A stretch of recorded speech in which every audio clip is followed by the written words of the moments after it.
sides, you get that burning sensation. But she clearly...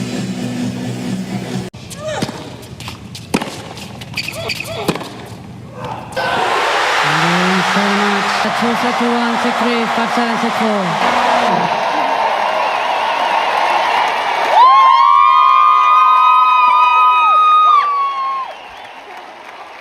Kagulat World, ibang klase na talaga ang Alexandra Ayala na nakikita natin ngayon. Dahil kung dati, bilib tayo kapag nananalo siya gamit ang lakas, bilis at precision. Ngayon, ipinakita naman ni Alex ang isang bagay na mas nakakatakot para sa kanyang mga kalaban. Kahit may iniindang sakit, kahit nasisira ang momentum, at kahit abutin ng deciding set, hindi basta-basta nawawala ang paniniwala niyang kaya niyang manalo. Sa round of 32 ng National Bank Open sa Toronto, kinailangan ni Alex na hukayin ang halos lahat ng natitirang lakas niya para lampasan ang Amerikanang si Katie McNally, 6'3", 5'7", 6'4", sa isang matinding laban na tumagal ng 2 oras at 41 minuto.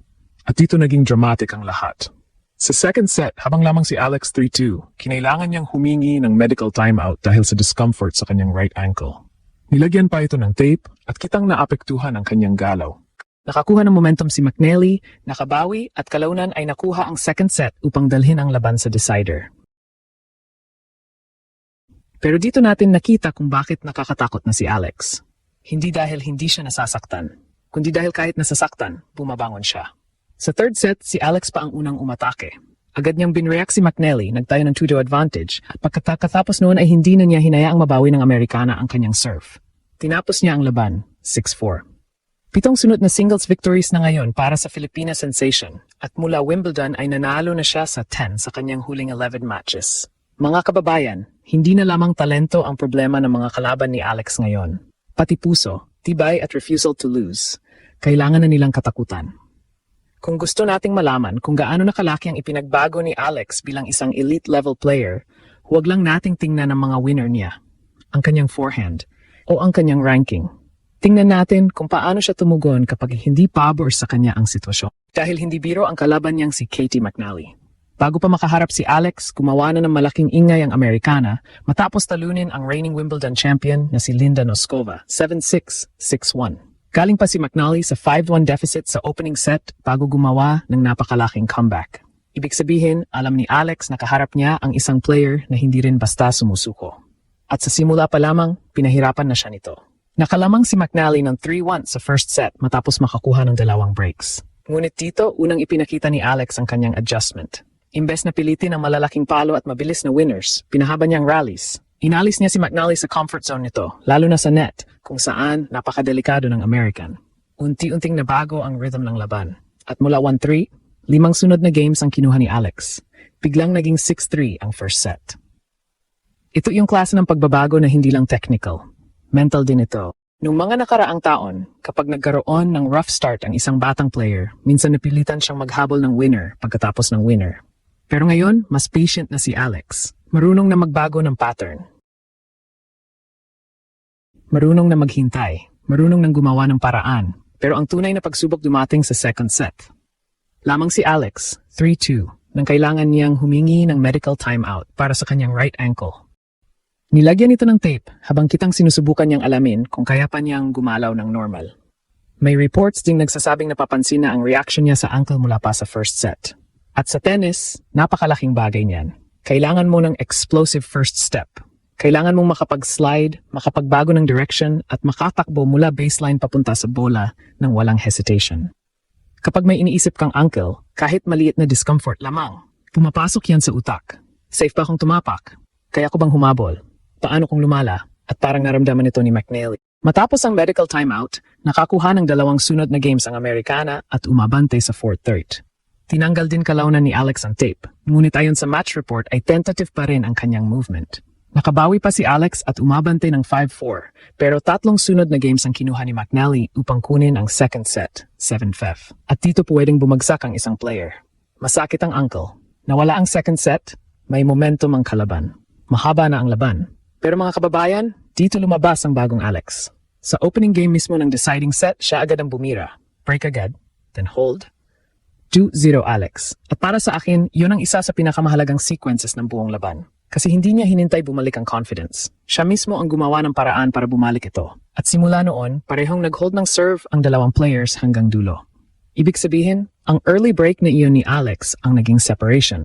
Sa pinakamahirap na bahagi ng laban, pagod, may ankle concern at bagong talo sa second set. Doon pa niya ginawa ang decisive move. Kaya kapag sinabi nating nakakatakot na si Alexandra Ayala, hindi natin sinasabing unbeatable siya. Ang ibig sabihin nito, mas mahirap na siyang patayin sa isang tennis match. Kahit ma-break mo, kahit makuha mo ang momentum, kahit dalhin mo sa third set, kahit may physical problem, may isa pa siyang paraan para bumalik. At mga kababayan, dito lalong nagiging interesting ang kwento dahil hindi isolated win itong panalo kay McNally. Ito na ang ikapitong sunod na singles victory ni Alex. Sa mas malawak na picture, nanalo na rin siya sa 10 sa huling 11 matches niya mula noong Wimbledon run. At tandaan natin kung ano ang nangyari bago dumating sa Toronto. Sa Washington, gumawa si Alex ng historic run patungo sa kanyang unang WTA Tour Singles title. Tinalo niya sina Zheng Qinwen, Leylah Fernandez, Elina Svitolina, Naomi Osaka at Jessica Pegula. Ang Washington title ang nagdala sa kanya hanggang career high world number 20 bilang unang Filipina na umabot sa top 20 ng WTA rankings. Pagkatapos noon, halos walang panahon para mag-celebrate ng matagal. Lipad sa Toronto, bagong tournament, bagong court, bagong opponents. At sa kanyang Toronto opener kontra Alicia Parks, kinailangan na naman niya ng 3 sets, 6-1, 4-6, 6-2. Siya ang unang Filipino player, lalaki man o babae, na nanalo ng main draw match sa National Bank Open. Then Katie McNally, isa na namang American, isa na namang 3-setter, at isa na namang panalo. Sa katunayan, naging 3 sunod na victories kontra American opponents ang Pegula, Parks at McNally stretch ni Alex. Kaya hindi nakapagtataka na maging excited ang Filipino tennis community. Sa Reddit tennis discussion pagkatapos ng match, tinawag ng fans ang laban na isang gritty win at isang absolute dogfight. Habang marami rin ang umaasang okay lamang ang ankle ni Alex. May mga neutral tennis fans ding pumuri sa quality ng parehong players at sa sportsmanship ni McNally pagkatapos ng laban. At mahalagang banggitin yan. Dahil magaling talaga si McNally. Hindi ito laban na basta ibinigay sa Alex. Pinilit niyang mag-adjust si Alex. Ginamit niya ang slice, variety at net skills.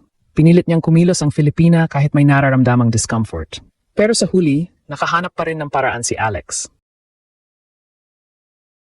At yon ang pinaka-importanting development. Hindi na lang natin nakikita ang Alex na kayang manalo kapag perfect ang tennis niya. Nakikita na natin ang Alex na kayang manalo kahit imperfect ang araw niya. At iyan ang klase ng player na kinatatakutan sa tour. Dahil kapag maganda ang laro niya, kaya kanyang tapusin gamit ang aggressive baseline tennis. Kapag hindi maganda ang simula niya, kaya niyang mag-adjust. Kapag bumawi ka sa second set, kaya niyang i-reset ang utak niya sa third. At ngayon, kahit may physical adversity, ipinakita niyang kaya pa rin niyang labanan ang press. Susunod na haharapin ni Alex round of 16 ang Swiss star at world number 14 na si Belinda Bencic. Isa na namang malaking test para sa kanyang Toronto campaign. Pero bago natin isipin ang susunod na laban, isang bagay muna ang dapat nating pahalagahan. Hindi normal ang ginagawa ni Alex ngayon. Washington champion, top 20, 7 sunod na singles wins, 3 sunod na American opponents ang nalampasan. At ngayon, isang 2 hour and 41 minute battle na tinapos niya kahit kinailangang ipacheck ang kanyang ankle.